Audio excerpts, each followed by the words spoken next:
तो hello everyone, welcome back to our channel. आज हम लोग देखने वाले हैं parallel lines, angle lines and triangle chapter का है क्लास 9th में। ये पैरेलल लाइंस यानी समांतर रेखाएं जो है ना, और ट्रांसवर्सल लाइंस, इसमें आप लोगों को बहुत सारा टॉपिक देखने को मिलेगा। जैसे कोरस्पॉन्डिंग एंगल क्या होता है, अल्टरनेट इंटीरियर एक्सटीरियर एंगल क्या होता है, कॉन्जिक्यूटिव एंगल क्या होता है, और जो आप लोग वर्टिकली अपोजिट एंगल देख चुके हैं, इसका भी एप्लीकेशन हम लोग पैरेलल लाइंस में देखने वाले हैं। ओके, और 2 थ्योरम है, उसको भी प्रूफ करेंगे और उस पर बेस्ड 2 क्वेश्चन को भी करेंगे। ओके, तो चलिए हम लोग स्टार्ट करते हैं। सबसे पहली बात की पैरेलल लाइंस क्या होता है। मैं आप लोगों को गारंटी देता हूँ, हिंदी मीडियम वाले और इंग्लिश मीडियम वाले दोनों को, कि आप लोगों को जरूर समझ में आएगा क्या होता है। ठीक है ना, सिर्फ आप लोगों को ध्यान देकर देखना है।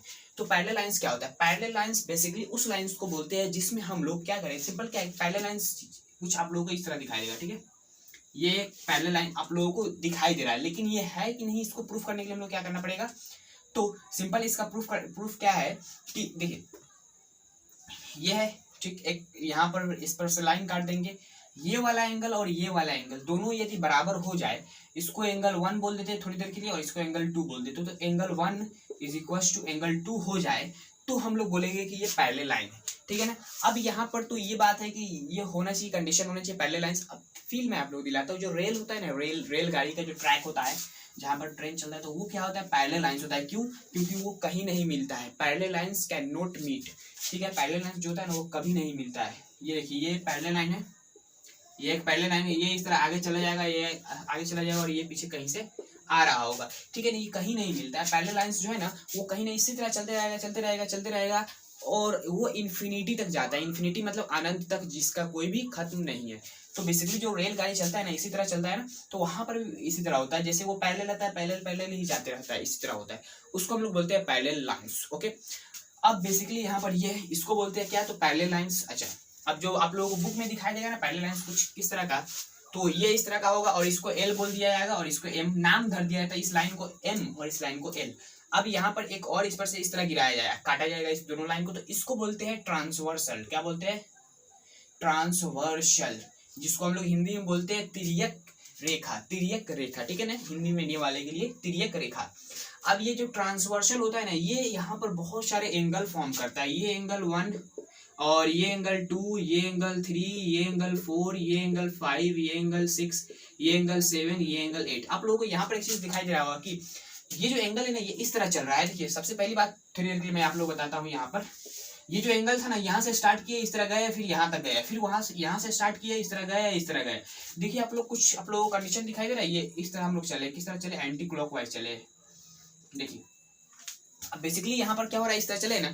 अब हम लोग ये नहीं कर सकते कि इसको एंगल 1 ले ले, ठीक है, इसको एंगल 1, और इसको 2, इसको 3, इसको 4, इसको 6, इसको 10, मतलब 7, कुछ भी मतलब इधर उधर नहीं ले सकते। हम लोगों को वही इस तरह चलना होगा, नहीं तो इस तरह। ठीक है, क्लॉकवाइज नहीं तो एंटी क्लॉकवाइज, इस तरह हम लोगों को चलना पड़ता है। इस तरह घड़ी चलता है उस तरह, नहीं तो उसके विपरीत दिशा में चलेंगे। ठीक है ना, तो यहाँ पर 1 2 3 4 इस तरह लेंगे, नहीं तो 1 2 3 4, तो इस तरह हम लोगों को नहीं लेना है। ठीक है, 1 2 3 4, और इसके बाद 5 यहाँ से स्टार्ट करना है, 6 7 8, इस तरह हम लोगों को पैरेलल लाइंस में लेना पड़ता है। अब मान लीजिए यहाँ पर एक और पैरेलल लाइंस इसके दे दिया है, तो यहाँ पर हम लोग 9 लेंगे, फिर 10 लेंगे, 11, इस तरह हम लोग लेंगे। ठीक है ना, तो आई होप आप लोगों को समझ में आ गया होगा किस तरह हम लोगों को एंगल लेना है।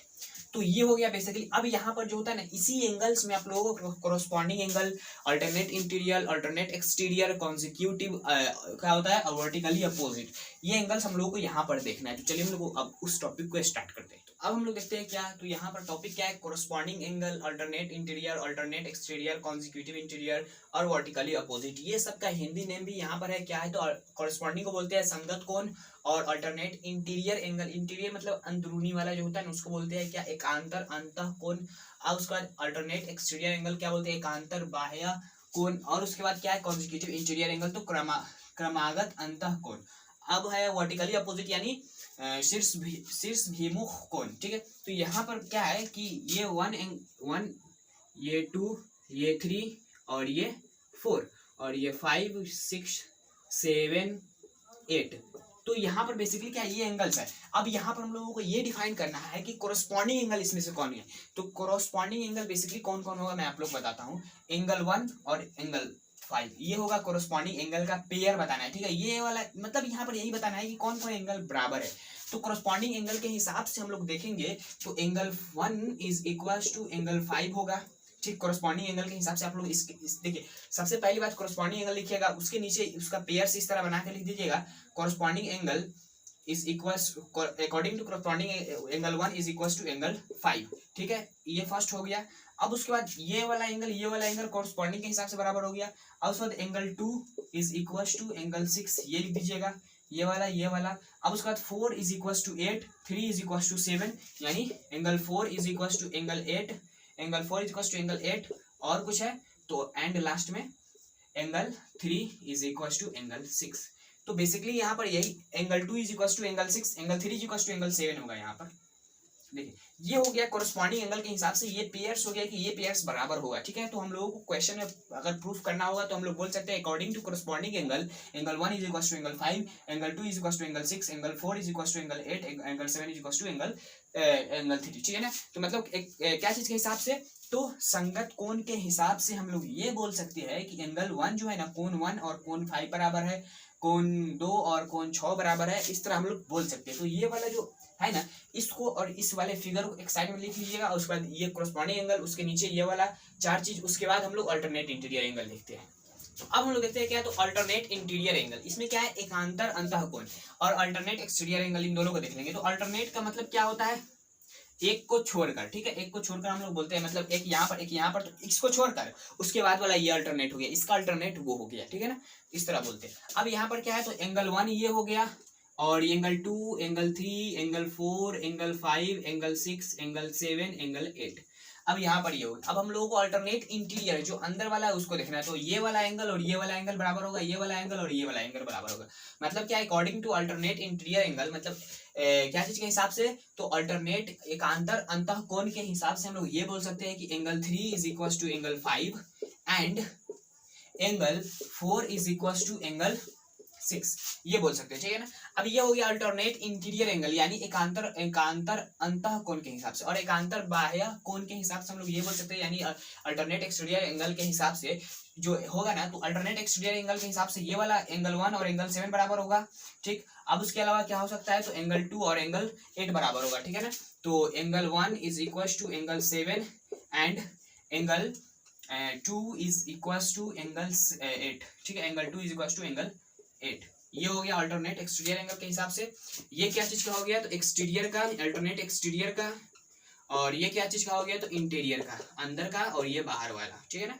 अंदर का मतलब ये जो है ना, इसके अंदर का, और बाहर का मतलब ये बाहर वाला, इसके ऊपर और इसके नीचे, इसको हम लोग अंदर बाहर बोलते हैं, ठीक है। अब उसके आता है क्या, तो कॉन्जिक्यूटिव इंटीरियर एंगल। तो कॉन्जिक्यूटिव इंटीरियर एंगल में क्या होता है, यानी क्रमागत अंतःकोण, क्रमागत अंतःकोण में क्या आता है, कॉन्जिक्यूटिव मतलब क्या होता है, लगातार, कॉन्जिक्यूटिव मतलब लगातार, इसके बाद या इसके बाद, मतलब क्या है कि जो एंगल 4 है और एंगल 5 है ना, इन दोनों का सम क्या होगा, तो इस बेसिकली 180 डिग्री, यानी angle 4 plus angle 5 is equal to 180 degree होगा।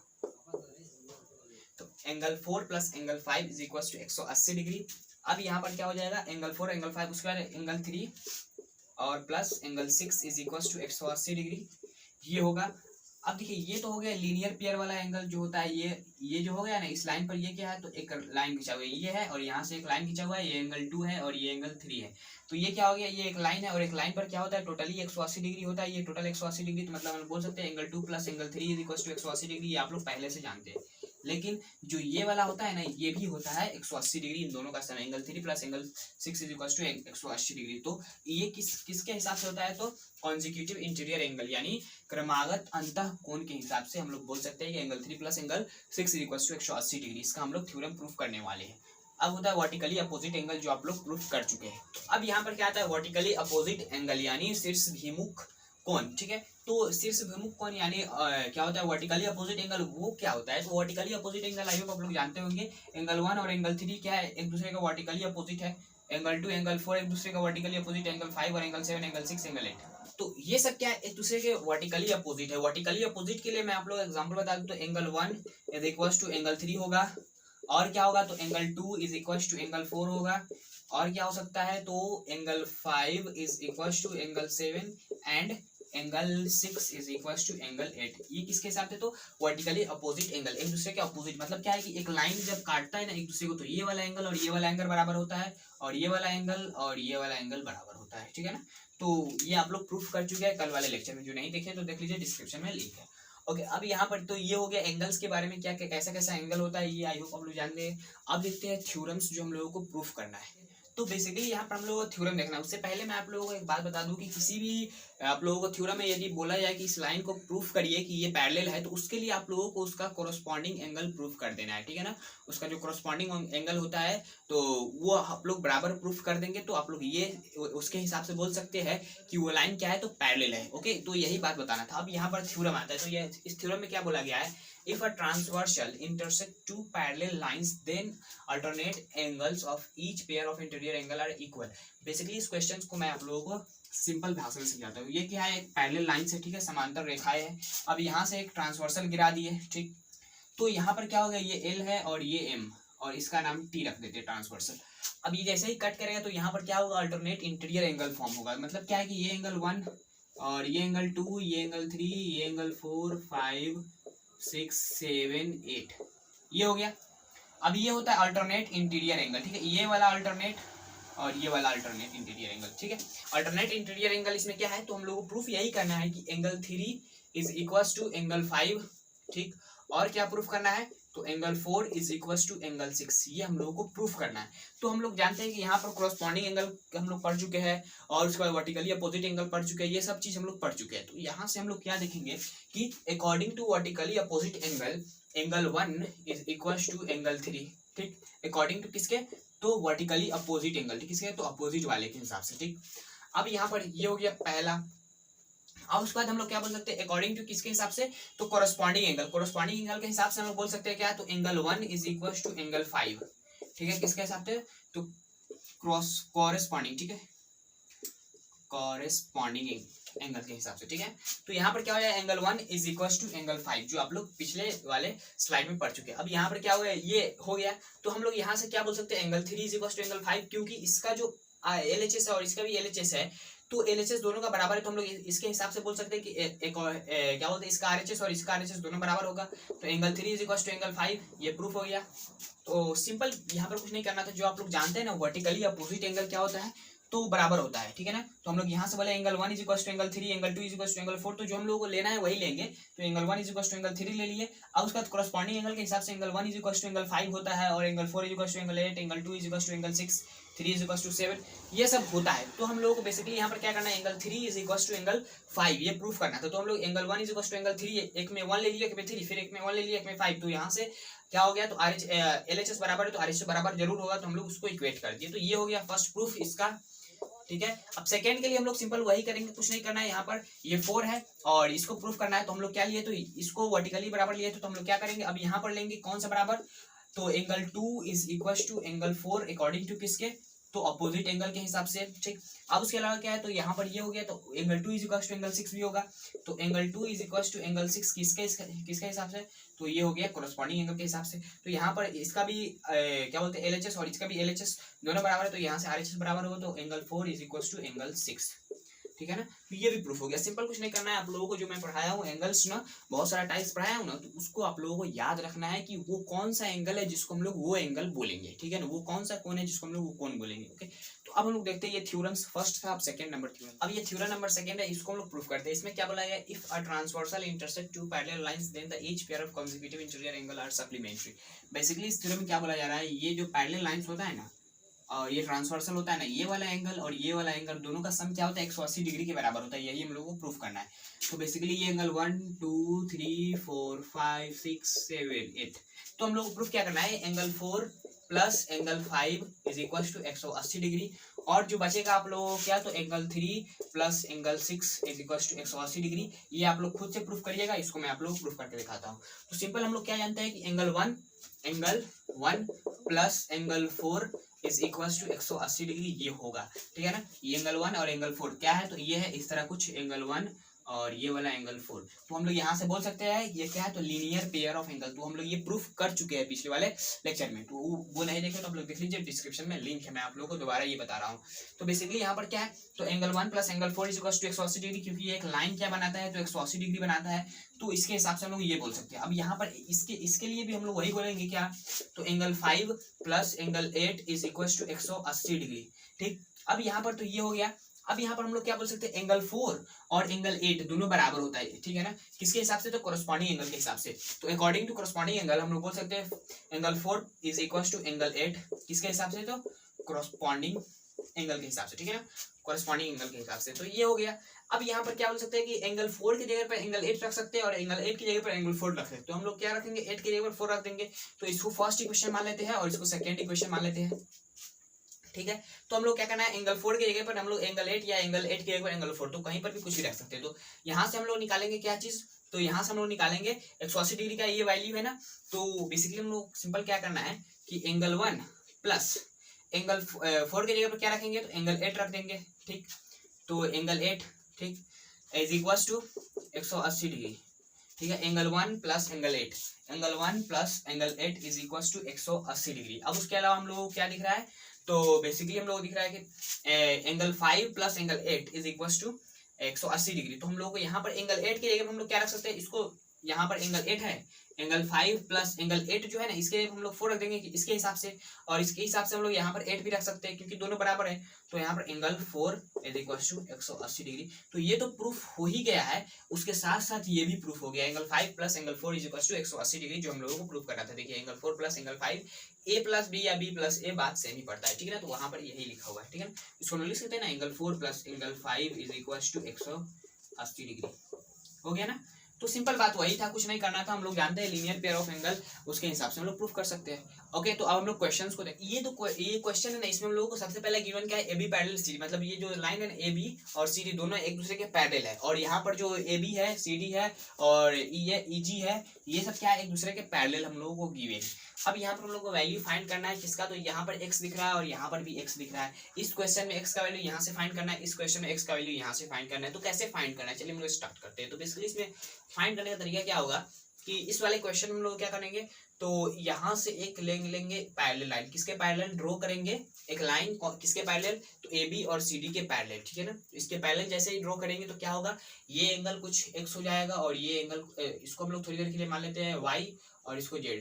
तो angle y plus angle z is equal to x angle, ठीक है ना। Angle y plus angle z is equal to x degree. देखिए क्या हो गया, तो ये z हो गया और ये y हो गया और ये टोटल कितना है, तो x है, ठीक है, पहले से था x, ठीक है। तो यहाँ से हम लोग मान लिए। अब बेसिकली यहाँ पर क्या हो गया कि ये जो लाइन है ना, ये लाइन है। अब यहाँ से हम लोग को निकला है क्या, तो ये वाला कुछ इस तरह का पार्ट निकला है। ये एंगल कितना है, तो 104 डिग्री, ठीक। अब उसके अलावा ये क्या हो गया है, तो ये हम लोग y मान लिए है। ओके, अब हम लोग जानते हैं क्या कि ये क्या हो गया, तो ये पैरेलल लाइंस हो गया ना, ये एक तरह का पैरेलल लाइंस ही हो गया। अब यहाँ पर क्या हो गया, ये एक ट्रांसवर्सल हो गया। तो ये क्या हो गया, कॉन्जिक्यूटिव इंटीरियर एंगल। तो यहाँ से हम लोग बोल सकते हैं according to consecutive interior angle, दोनों एंगल का सम क्या होगा, 180 डिग्री के बराबर होगा, ठीक है। तो यहाँ से y का वैल्यू क्या आएगा, तो 180 माइनस 104, तो कितना हो जाएगा, बेसिकली 6 हो जाएगा, 7 फिर 7 और उसके बाद हो जाएगा कितना, तो 176 डिग्री y का वैल्यू। ओके, 176 डिग्री y का वैल्यू। अब उसके अलावा यहाँ पर आप लोगों को कुछ और दिखाई देगा, क्या होगा, तो z का भी वैल्यू आप लोगों को यहाँ पर दिखाई देगा। सॉरी 176 कहाँ से होगा, 176 में क्यों लिखा हूँ, y इज इक्वल टू यहाँ पर कितना हो जाएगा, तो 76 डिग्री हो जाएगा, 176 नहीं होगा, 76 डिग्री y का वैल्यू। अब z का वैल्यू देखने के लिए हम लोग क्या करना पड़ेगा, तो ये जो ड्रॉ लाइन था वो वही रहेगा। अब यहाँ से हम लोग निकाल देंगे इस तरह कुछ, और ये वाला जो होगा ना, ये कितना हो जाएगा, तो 116 डिग्री, और ये कितना हो जाएगा z, तो z plus 116 according to consecutive interior angle, ठीक है ना, 116 degree is equal to 180 degree के बराबर होगा। तो z इज इक्वल टू क्या हो जाएगा, तो 180 degree minus 116 degree is equal to, अब यहाँ से हम लोग माइनस जैसे ही करेंगे तो कितना हो जाएगा, 4 7 है तो 6 64 z का वैल्यू। अच्छा, हम लोगों को निकाला था क्या, x का वैल्यू, तो x क्या है, तो x is equal to y plus z। तो हम लोग x is equal to y का वैल्यू कितना है, तो 76 डिग्री प्लस z का वैल्यू कितना है, तो 64 डिग्री, यानी कितना हो जाएगा, तो 4 प्लस 6 10 और उसके बाद 7 7 14 140 डिग्री हो जाएगा x का वैल्यू, 140 डिग्री इसके लिए। अब इसके लिए देख लेते हैं, तो इसको मैं मिटा दे रहा हूँ। अब इसमें भी कुछ नहीं करना है, वही देखिए यहाँ पर आप लोगों को क्वेश्चन में कंफ्यूज करने के लिए दिया रहा था। अब यहाँ पर ड्रॉ करना है, देखना है पैरेलल लाइंस, जो ये सब पैरेलल लाइंस है ना, तो ये तो आप लोगों को ड्रॉ करके यहाँ पर दिखाई दिया गया है कि ये एक पैरेलल लाइंस है, ठीक है। अब इसको भी थोड़ा सा आगे एक्सटेंड कर लेंगे इस तरह कुछ, ठीक है। अब इसको भी थोड़ा सा आगे एक्सटेंड कर लेंगे, हम लोगों को कंफ्यूजन नहीं होगा, इस तरह कर लेंगे एक्सटेंड, ठीक, यहाँ पर हो गया। अब हम लोग को यहाँ पर आसानी से दिखाई देगा कि ये वाला एंगल, ये एक लाइन है, ठीक है, ये एक लाइन दिखाई दे रहा है ना। अब ये लाइन क्या होगा, टोटल 180 डिग्री होगा, ठीक है ना। तो इस लाइन के एंगल को हम लोग बोल देते हैं थोड़ी देर के लिए जेड, टोटल को जेड बोल देते हैं। तो z is equal to 180 degree होगा, ठीक है, z is equal to 180 degree. अच्छा, अब यहाँ पर क्या होगा, ये वाला एंगल है इसको वाई बोल देते हैं, ये वाला एंगल को, ये वाला एंगल जो है ना, ये छोटा सा एंगल इसको। अब अच्छा, और ये वाला जो एंगल है ना, ये वाला, इसको हम लोग बोल देते हैं पी, ठीक है, पी डिग्री, वाई डिग्री, इस तरह। अब हम लोग को निकालना क्या है, पी का वैल्यू और वाई का वैल्यू, क्योंकि एक्स का वैल्यू हम लोग डायरेक्ट नहीं निकाल सकते, तो उसके लिए हम लोग को क्या करना पड़ेगा, सिंपल कुछ नहीं करना पड़ेगा। देखिए सिंपल क्या करना है कि ये जो है 120 डिग्री और ये वाई डिग्री, तो ये क्या आप लोगों को दिखाई दे रहा है, इसको हम लोग थोड़ा सा एक्सटेंड करेंगे और इसके आगे एक्सटेंड करेंगे, तो ये एक पैरेलल लाइंस दो है और इसमें एक ट्रांसवर्सल गिरा हुआ है, तो ये 120 डिग्री और ये वाई डिग्री, तो कंसेक्यूटिव इंटीरियर एंगल। तो यहाँ से हम लोग बोल सकते हैं कि y plus 120 degree is equal to 180 degree, ठीक है। तो y इज इक्वल टू कितना हो जाएगा, तो 60 डिग्री y का वैल्यू। अच्छा, y का वैल्यू निकाल गया, अब p का वैल्यू निकालना है, तो यहाँ पर भी देखेंगे तो ये क्या होगा, एक पैरेलल लाइंस ही दिखाई दे रहा है। अब यहाँ पर भी ये कॉन्जिक्यूटिव इंटीरियर एंगल है, तो यहाँ से हम लोग बोल सकते हैं p plus 100 degree is equal to 180 degree, तो p is equal to 80 degree, ठीक है। तो यहाँ से टोटली क्या हो गया, p का और y का वैल्यू। देखिए हम लोग क्या क्या बोल सकते हैं, y plus p plus x is equal to 180 degree, ठीक। तो y और p का वैल्यू हम लोगों को पता है कितना है, तो y का वैल्यू है 80 डिग्री और p का वैल्यू कितना है, तो 60 सॉरी p का वैल्यू 80 डिग्री और y का value 60 degree. 60 degree plus 80 degree plus x is equal to 180, तो यहाँ से कितना हो जाएगा, तो 140, तो 140 plus x is equal to 180, तो x इज इक्वल टू 140 जाकर माइनस हो जाएगा, तो 40 डिग्री x का वैल्यू आ गया, ठीक है ना। तो सिंपल कुछ नहीं करना है, यहाँ पर आप लोगों को रेस को एक्सटेंड करना आना चाहिए, जो रेखाएं है ना उसको आगे बढ़ाना आना चाहिए, यही करना है, ओके। तो आई होप आप लोगों को यहाँ तक सारा कंसेप्ट पैरेलल लाइंस का समझ में आ गया होगा। और ये जो आप लोगों को चिन्हासी दिखाई दे रहा है ना, ये पैरेलल लाइंस को डिनोट किया जाता है। जो पैरेलल लाइंस होता है ना, उसको हम लोग मान लेते हैं ये एक लाइन ए बी है, ये एक लाइन ए बी है और ये एक लाइन सी डी है, तो हम लोग बताना है कि ये दोनों पैरेलल है, तो हम लोग लिख सकते हैं क्या, तो A B parallel C D, इस तरह। तो बेसिकली ये हो गया। आई होप आप लोगों को सारा कंसेप्ट समझ में आ गया होगा। समझ में आए तो इस वीडियो को लाइक और चैनल पर नए चैनल को सब्सक्राइब कर लीजिएगा। चलते हैं, जय हिंद जय भारत।